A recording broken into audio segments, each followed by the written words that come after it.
for a look, for a touch, for anything that reminded me I was still wanted. It never came. I told myself this was adulthood, that love matures, that passion fades, that wanting more meant I was ungrateful.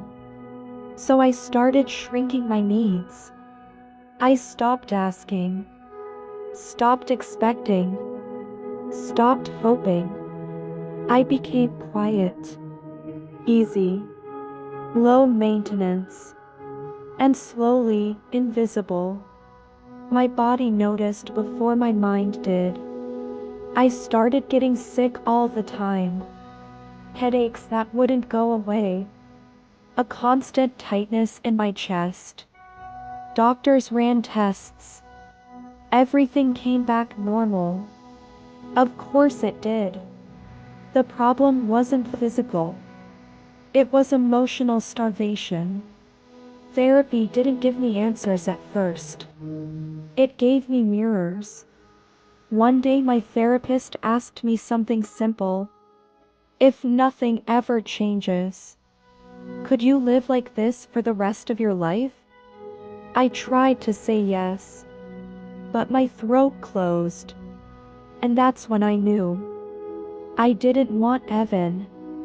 I wanted intimacy, connection, to feel chosen. And he wasn't capable of giving that. Not because he was cruel, but because he didn't know how. We had become roommates, co-parents, a well-organized team. Nothing more. And staying would have taught my son that this was love. I couldn't let that happen. Asking for the divorce didn't feel brave. It felt like betrayal. I didn't leave my marriage because something went wrong. I left because nothing ever did. No cheating. No abuse. No shouting matches in the middle of the night. Just silence. Polite, well-managed silence. And that silence almost erased me. My name is Claire. I'm 39 years old. And 10 months ago, I signed papers that ended a marriage most people thought I was lucky to have. People still tell me that. They say I had a good man. They say he never hurt me. They say I'll regret leaving one day. Maybe I will. But I know one thing for certain. Staying would have cost me myself. My husband's name was Evan. He was stable, responsible, the kind of man parents trust and friends admire. He paid the bills. He showed up. He never embarrassed me. We had a comfortable home, a healthy child, vacations once a year. From the outside, we looked like we had everything figured out. Inside that house, I felt like I was slowly disappearing. We didn't fight. That's what confused me the most. We talked about schedules, about groceries, about our son's school, but we never talked about us. I can't remember the last time he kissed me without a reason, or touched my hand just because he wanted to. The affection didn't vanish overnight. It faded quietly. So quietly that I didn't notice when it was gone. When our son was born, I told myself the distance was normal. Everyone says having a child changes a marriage. And it did. I became a mother overnight. He stayed the same man. He loved our son deeply. But he never really saw me struggling. I was exhausted in ways sleep couldn't fix. Lonely in a house that was never empty. At night, after our son fell asleep, Evan would sit beside me scrolling on his phone. I would wait.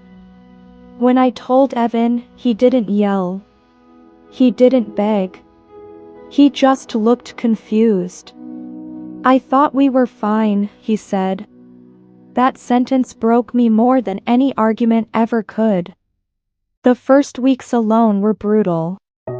Freedom doesn't feel freeing at first. It feels like standing in the dark without instructions. I missed my son when he wasn't with me. I doubted myself constantly. Every quiet moment felt loud. But then I remembered how lonely I felt lying next to Evan. And that loneliness was worse. At least this one was honest. Slowly, I started doing small things for myself. Walking without rushing. Sitting in silence without guilt. Reading books that had nothing to do with fixing myself. I laughed. Real laughter. For the first time in years. And I realized something unexpected. I liked who I was becoming. My son didn't break. He adapted. He saw two parents calmer, kinder, more present. And I understood something important. Children don't need perfect families. They need honest ones. I'm rebuilding my life at 39. I don't have all the answers. I don't know what love looks like next. But I know what it shouldn't feel like. It shouldn't feel lonely. It shouldn't feel heavy. It shouldn't require disappearing. If you're waiting for a disaster to justify leaving, stop. Sometimes the absence of love is the disaster. You don't need permission to want more. You don't need proof that your pain is valid. If your life feels small, listen to that feeling. Sometimes staying isn't strength. Sometimes leaving is the bravest thing you'll ever do.